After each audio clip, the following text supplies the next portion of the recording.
ಸಹಕಾರಿ ಕ್ಷೇತ್ರದಲ್ಲಿ ಅಮೋಘ ಸಾಧನೆ ಮಾಡಿದ ವಿಜಯನಗರ ಜಿಲ್ಲೆ ಅಗರಿಬೊಮ್ಮನಹಳ್ಳಿ ತಾಲೂಕಿನ ಬಾಚಗೊಂಡನಹಳ್ಳಿಯ ತಂದೆ ಕೊಟ್ರಪ್ಪ ಮುತ್ಕೂರ್, ತಾಯಿ ಕೊಟ್ರಮ್ಮರವರ ಪುತ್ರರಾದ ಶ್ರೀ ಕರಿಬಸವರಾಜ್ ಗದ್ದಿ.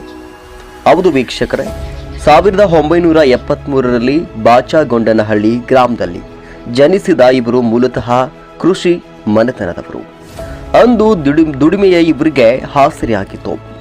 ತುಂಬಾ ಕಡು ಬಡತನದಲ್ಲಿ ಬೆಳೆದು ಬಂದ ಇವರು ಅದು ಇದು ಅನ್ನದೆ ಪ್ರತಿಯೊಂದು ಕೆಲಸವನ್ನ ನಿಷ್ಠೆಯಿಂದ ಮಾಡಿ ಸಹೋದರರಾದ ರುದ್ರಪ್ಪ ಮುತ್ಕೂರ್, ಹೇಮಣ್ಣ ಮುತ್ಕೂರ್, ನಿಂಗಪ್ಪ ಮುತ್ಕೂರ್, ಲೋಕಪ್ಪ ಮುತ್ಕೂರ್ ಇವರ ಪ್ರೋತ್ಸಾಹದಿಂದ ಬದುಕಿನ ಬಂಡಿಯನ್ನ ಸಾಗಿಸ್ತಾ ಇದ್ರು.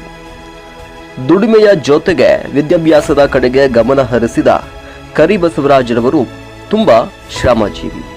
ಬಹಳ ದಿನಗಳ ಕಾಲ ಇವರ ಸಹೋದರಿಯಾದ ಅಕ್ಕ ಕೊಟ್ರಮ್ಮ, ಮಾವನವರಾದ ಮಲ್ಲಪ್ಪ ಗದ್ದಿ ಇವರ ಆಶ್ರಯದಲ್ಲಿ ಬೆಳೆದ ಇವರು ಇದೀಗ ಕೊಪ್ಪಳ ಜಿಲ್ಲೆಯ ಗಿಣಿಗೇರ ಗ್ರಾಮದಲ್ಲಿ ವಾಸವಿದ್ದಾರೆ.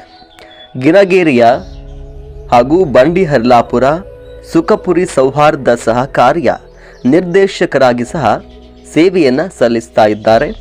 ಹಾಗೂ ಜೈ ಕರುನಾಡು ರಕ್ಷಣಾ ಸೇನೆಯ ಜಿಲ್ಲಾಧ್ಯಕ್ಷರಾಗಿ ಕನ್ನಡ ಸಂಘಟನೆಯಲ್ಲಿ ಒಬ್ಬ ಹಿರಿಯರಾಗಿ ಸಹ ಸೇವೆಯನ್ನ ಸಲ್ಲಿಸ್ತಾ ಇದ್ದಾರೆ.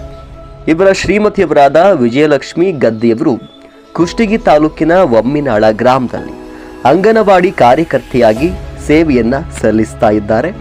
ಹಾಗೂ ಪುತ್ರರಾದ Sanjay Kumar Gaddi diploma computer science ವಿದ್ಯಾಭ್ಯಾಸವನ್ನ ಪಡೆದುಕೊಳ್ತಾ ಇದ್ದಾರೆ. ಹಾಗೂ ಕರಿಬಸವರಾಜ ಗದ್ದಿ ಅವರಿಗೆ ಈಗಾಗಲೇ ಸಹಕಾರ ರತ್ನ ಪ್ರಶಸ್ತಿ ಲಭಿಸಿದೆ. ಹಾಗೂ ಅನೇಕ ಸನ್ಮಾನ ಗೌರವಗಳು ಇವರಿಗೆ ದೊರಕಿವೆ ಹಾಗೂ ಸಿಕ್ಕಿವೆ ಅನ್ನುವಂಥದ್ದು. ಒಟ್ಟಾರೆಯಾಗಿ ಇವರ ಇವತ್ತಿನ ಎಲ್ಲ ಸಾಧನೆಗೆ, ಪರಿಶ್ರಮಕ್ಕೆ ಅವರ ಮಾವನವರಾದ ಮಲ್ಲಪ್ಪ ಕೊಟ್ರಮ್ಮ ಗದ್ದಿರವರೇ ಸ್ಫೂರ್ತಿ ಎನ್ನುತ್ತಿದ್ದಾರೆ ಕರಿಬಸವರಾಜ್ ಗದ್ದಿಯವರು. ನನ್ನ ಎರಡನೆಯ ತಂದೆ ತಾಯಿಯಾಗಿ ನನ್ನ ಗೆಲುವಿಗೆ, ಸಾಧನೆಗೆ, ಯಶಸ್ಸಿಗೆ ದಾರಿ ತೋರಿಸಿದವರು ಹಾಗೂ ಪ್ರೋತ್ಸಾಹ ನೀಡಿದವರು ಎನ್ನುತ್ತಿದ್ದಾರೆ ಕರಿಬಸವರಾಜರವರು.